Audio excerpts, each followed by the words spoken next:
देखिए सूत्र है अपना अधिसिंह स्तासाम कर, अधिसिंह स्ता आसाम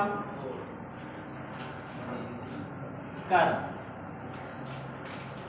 इस सूत्र का अर्थ है कि जब अधि उपसर्ग लगी हुई, कौन सा उपसर्ग लगी हुई? अधि उपसर्ग लगी हुई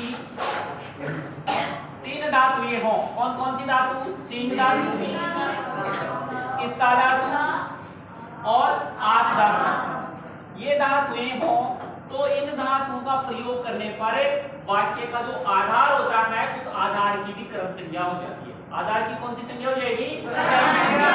तो अधि उपसर्ग पूर्वक सिंह, स्ता और आस इन धातुओं का प्रयोग होने पर आधार की क्रम संज्ञा हो जाती है। वैसे आधार की यदि क्रम संज्ञा होकर के उसमें सप्तमी विभक्ति होनी चाहिए, लेकिन सप्तमी न होकर के वहां पर क्रम संज्ञा हो जाएगी यदि इनसे पहले अधि उपसर्ग लग गया तो।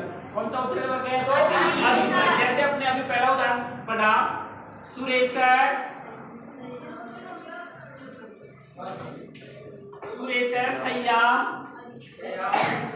सय्याम अधिसेते, सुरेश सय्याम अधिसेते।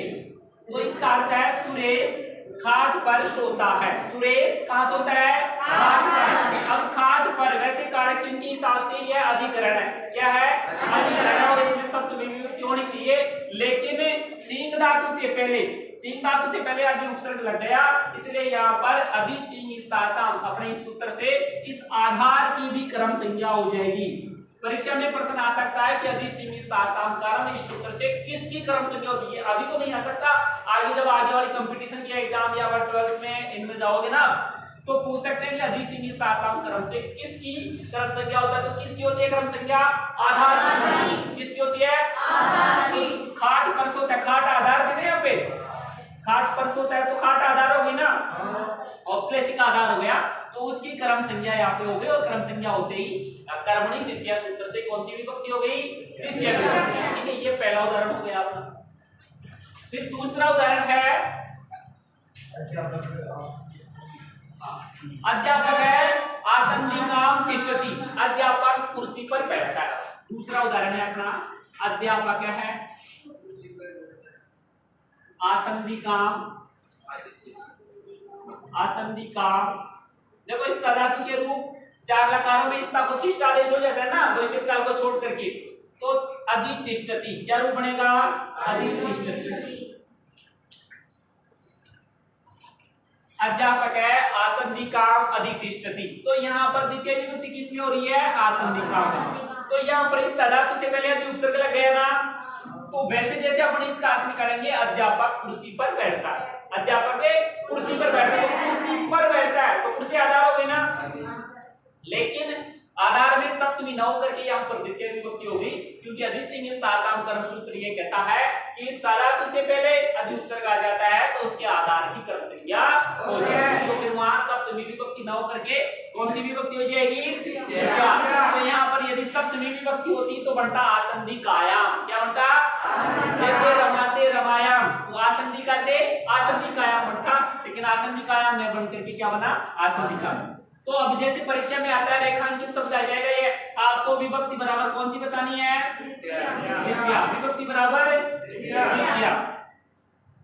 और कारण जो भी अपने पहले लिखा, कारणम बराबर अत्र, या मूल शब्द कौन सा है आसंदिका में? आसंदिका। मूल शब्द कौन सा है? आसंदिका।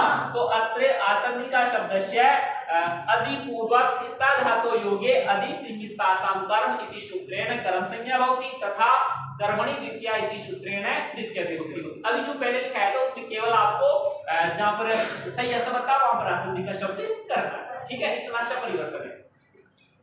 तो ये दूसरा एग्जांपल हो गया। तीसरा एग्जांपल नरपै सिंहासनम अध्यासते। तीसरा एग्जांपल क्या है? नरपै आस धातु का ना, नरपै है आस धातु का अर्थ मतलब बैठना ही होता है। नरपै सिंहासनम, राजा सिंहासन पर बैठता है। यहाँ पर भी आस धातु से पहले आस धातु के रूप चलते हैं, आस्ते ऐसे, ठीक है। तो नरपै सिंहासनम अध्यासते, राजा सिंहासन पर बैठता है। कहां पर बैठता है? तो ये सिंहासन में से आधार हो गया ना, सप्तमी के स्थान पर अधिसिंह स्थान कर्म सूत्र से इसकी कर्म संज्ञा हो जाएगी और कर्मणि द्वितीय से द्वितीय विभक्ति। अब बताइए आपके ये सूत्र समझ में आया या नहीं? कोई दिक्कत? मतलब यदि इन तीन धातुओं का यदि प्रयोग हो रहा है तो उसमें कर्म संज्ञा करोगे पहले कारण में और कर्म संज्ञा होने के बाद कर्मणि द्वितीय से द्वितीय विभक्ति बताता है। ठीक है, अगला सूत्र कौन सा है? अब इसके कई अन्य उदाहरण भी आ सकते हैं, ऐसे जरूरी नहीं कि अपने पुस्तक में जो उदाहरण है, जैसे विष्णु वैकुंठ में सोता है। विष्णु तो विष्णु वैकुंठ में सोता है, तो में सो रहा है ऐसे तो सप्तमी होनी चाहिए, लेकिन यदि अपन सींग धातु से पहले यदि उपसर्ग लगा देंगे ना तो आ जाएगा वैकुंठम। क्या आ जाएगा? वैकुंठम। विष्णु वैकुंठम अधिसेते। विष्णु वैकुंठ में सोते हैं। विष्णु कहाँ सोते हैं? वैकुंठ में। तो वैकुंठे न हो करके सप्तमी न हो करके यहाँ पर कौन सी विभक्ति हो गई? द्वितीय विभक्ति। किस सूत्र के कारण से? अधिसिंह कर्म सूत्र से, क्योंकि यहाँ पर सिंह धातु से पहले अधि उपसर्ग लग रहा। अब ध्यान रखने योग्य बात यह है कि यदि जैसे ही अपन इसमें अधि उपसर्ग हटा देंगे केवल से रह जाएगा, तो जैसे ही अब क्या परिवर्तन आएगा वाक्य में? जैसे ही अधि उपसर्ग हटा देंगे क्या परिवर्तन आएगा? वेरी गुड, सप्तमी विभक्ति हो जाएगी। किस में हो जाएगी? वैकुंठ में। क्या बन जाएगा? वैकुंठ में। क्या बन जाएगा? ये तो अधि उपसर्ग का ही कमाल है, उसके योग से ही जो है आधार में सप्तमी विभक्ति हो रही है। ठीक है, तो ये वैकुंठ में सोते हैं, वैकुंठ में बैठते हैं, है ना?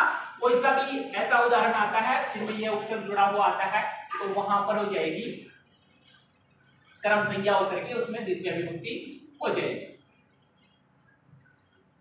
ठीक है, तो देखिए सही बढ़ा है क्या?